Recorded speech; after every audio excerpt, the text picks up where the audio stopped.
afternoon. So excited that everyone came today. We didn't quite know what to expect when we decided to do this seminar today. My name is Shannon Miller. I work at the East Library, and welcome. My background is in literature and creative writing. I have a master's degree in creative writing and a bachelor's in literature. And for the past 5 years, I have been lucky enough to run writing groups for the Pikes Peak Library District. So today, I'm going to start by talking just a little bit about creating your manuscript, what that might look like. All right. So I'd like to make sure to acknowledge our publisher-owned team. Tim Blevins from Special Collections back in the back, Brian Matthews from East Adult Services, and myself. And in addition, we have Cynthia Provenzano back here. So thank you to all the team for all your hard work, and thank you to Pikes Peak Library District for letting us do this today. How neat is that?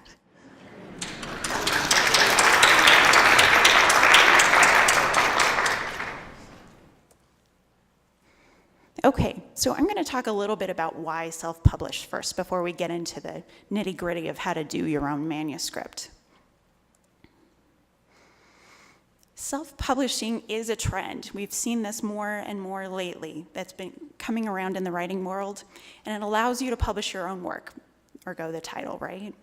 But at present, it's particularly popular to publish ebooks because they don't require physical storage space and because you can get them out to people so quickly. So many writing magazines and writing support sites have weighed in on the subject of self-publishing. We have some links here about those. I am going to talk a little bit more in depth about those reasons. This presentation will be available online. We're working on creating a website with all of these resources for you, so you could come back and look at this again. Of course, we are also recording this today, so you can also come back and look at this again. So there are some pros and cons to think about for self-publishing. Self-publishing allows you to fully control the content, the design, and the format, okay? It also allows you to publish in non-traditional genres, which can be a big plus for people who are looking for somewhat of a fringe publishing sort of idea concept. And it allows you to get your books directly into the hands of your readers. How exciting is that? A direct connection, not through a publisher. And then again, it also avoids costs associated with using a traditional publisher, which is a big draw for a lot of people, I know. However, on the con side, self-publishing puts a lot of those responsibilities that are involved with traditional writing directly into the writer's hands. So that includes all the content creation, the writing, the cover design, any other art that you're going to be using, editing and revision, formatting, distribution, financing, and there can be some financing costs in this, and marketing and promotion. That's a lot to take on for yourself. So nobody can decide for you whether or not this is a good fit for you in your particular program, but you can gather information, and of course this kind of presentation is one step into gathering that kind of information. And then you can make your own educated decision about whether or not this is right for you. Okay, so now we've talked a little bit about what self-publishing is. Let's talk a little bit about some options.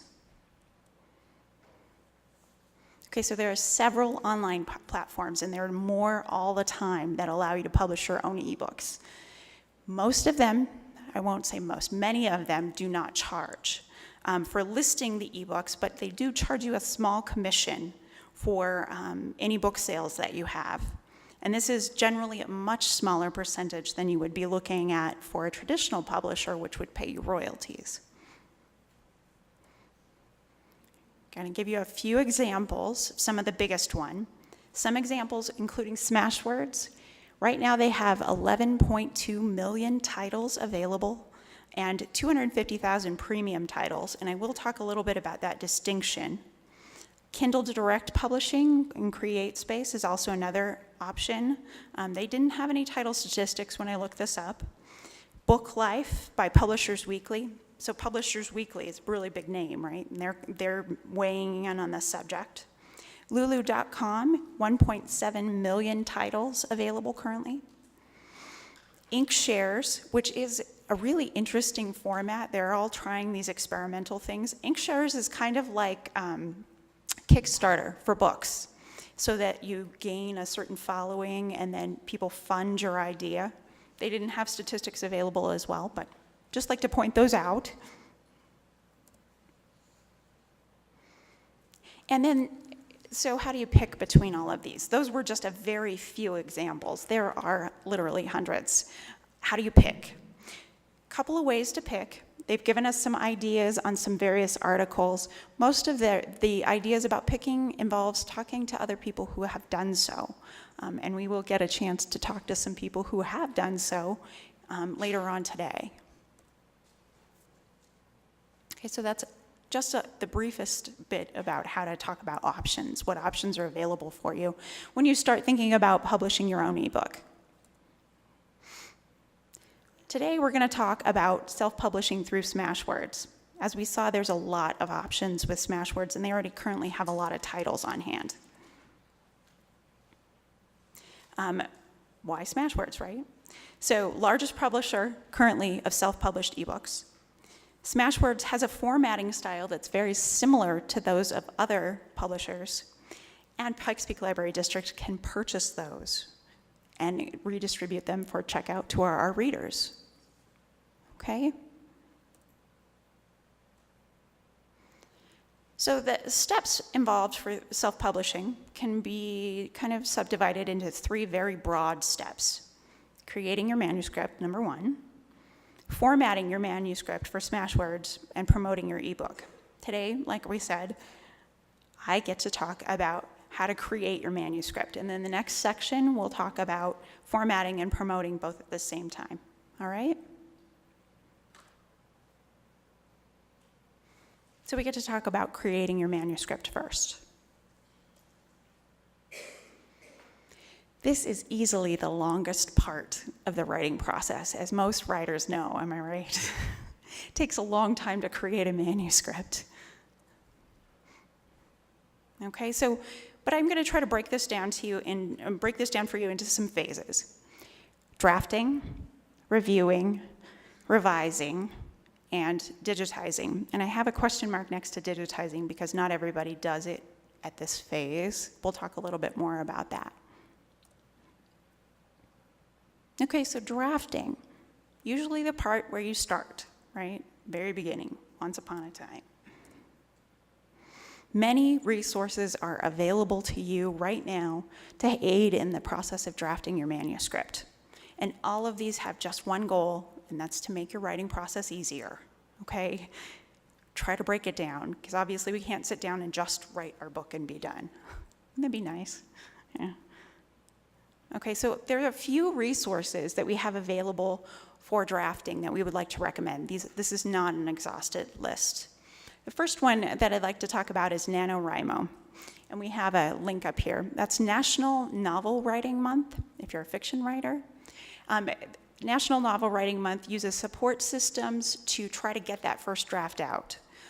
Usually they try to break down some word guidelines into writing 5 to 10 pages a day for the whole month, that being your goal, and then you spend the rest of the year editing it.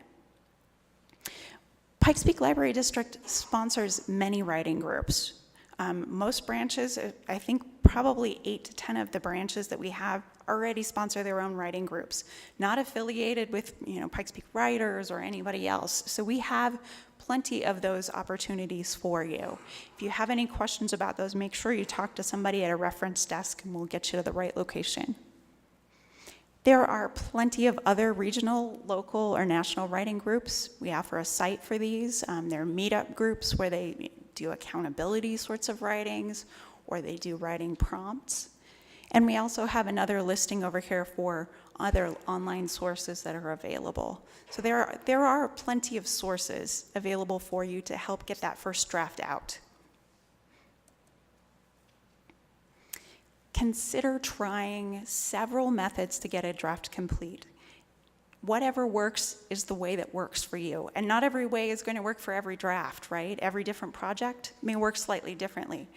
I was reading a text on writing this morning that was talking about the first rule is there are no rules. And that's definitely the case with this. Do whatever works for you. Okay, so that's a little very, very brief picture on drafting, right? We can't possibly do it in a proportion for time. Okay, so let's talk about reviewing next. Of course, once you've completed writing your first draft, I know all those months that you took, we're going to summarize really quick. But there are two basic ways to begin reviewing your manuscript. It's usually best to do both of these. So self-editing is the first way that you want to approach that. In addition, you want to find outside sources for feedback. Both of them are best. So self-editing is a skill that can be developed over time. And we have compiled a list of resources on how to kind of start working on self-editing, maybe what you should be looking for. When I go through and do my own self-editing after a period of time, I've started to create my own checklists. I recognize the things that I do most frequently, repetitive words, you start to understand your own patterns and you create a little checklist for those. So when finding sources for outside feedback, recruit fellow writers, those wonderful folks that you start to meet in your writers groups. You'll start to develop a rapport with them, and they can be a great resource for that. You want to find trusted readers. Professional editors are a possibility as well, and you can find those usually through networking. That's the best way to get those. And other outside readers. Try to find somebody who's interested in reading the same genre that you want to talk about. And somebody who's going to give you honest and objective feedback without being cruel, You don't want either too cruel or too nice. You don't want somebody to say, yes, everything is wonderful, or no, this is no good, right? You need a good balance. So I've also posted an article that was posted on Writer's Digest. Seek quality in your beta readers instead of quantity. Better to have a really good reviewer than a lot of perhaps readers that are not necessarily as interested in the same field or don't give you the kinds of feedback. It's a very difficult question, I know, sometimes. Okay, very, very brief review on how to review, right?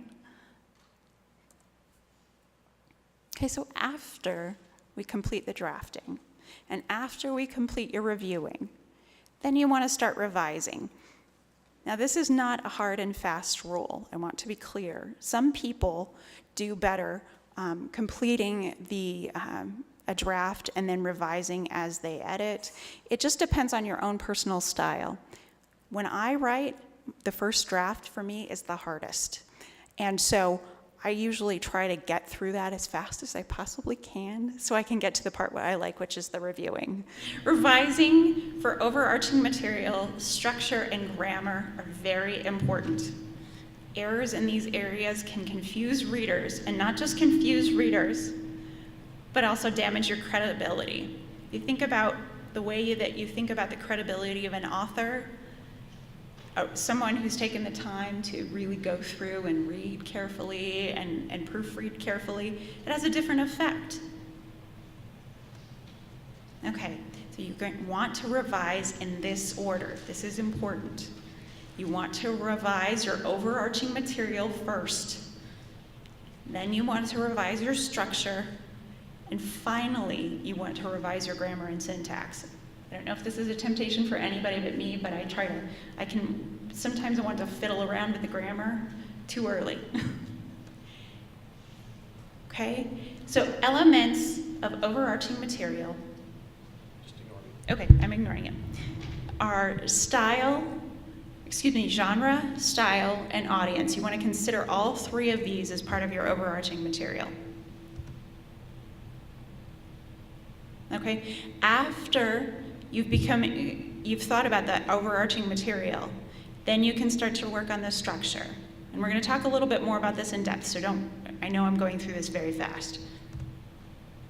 Elements of structure are things like organization, which does include transitions between chapters and paragraphs, inadvertent repetition, that frequently happens, confusing or unclear sequences of events. Unfortunately, that sometimes happens. It's really strong in our minds, but not necessarily on the page.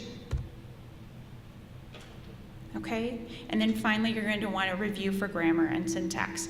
Now, the reason it's important to do it in this order is because sometimes that overarching material in your manuscript, sometimes you get rid of a big swath of it, and then you just wasted a whole bunch of your time.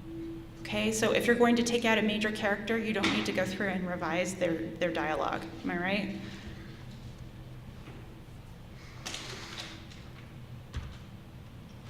Okay, and then elements of grammar and syntax include spelling, punctuation, capitalization, pretty straightforward things, still really important.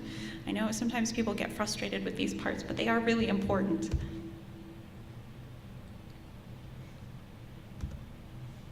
Okay, and I've also created a list of checklists for genre styles, including fiction, nonfiction, poetry, academic sorts of texts, history research, checklists for style and audience to consider how formal your audience is going to be and how formal your tone needs to be, checklists for structure and grammar and syntax. Those are all available and they will be up on the website, so that way you can go in through them individually, because so many of these are very widely different.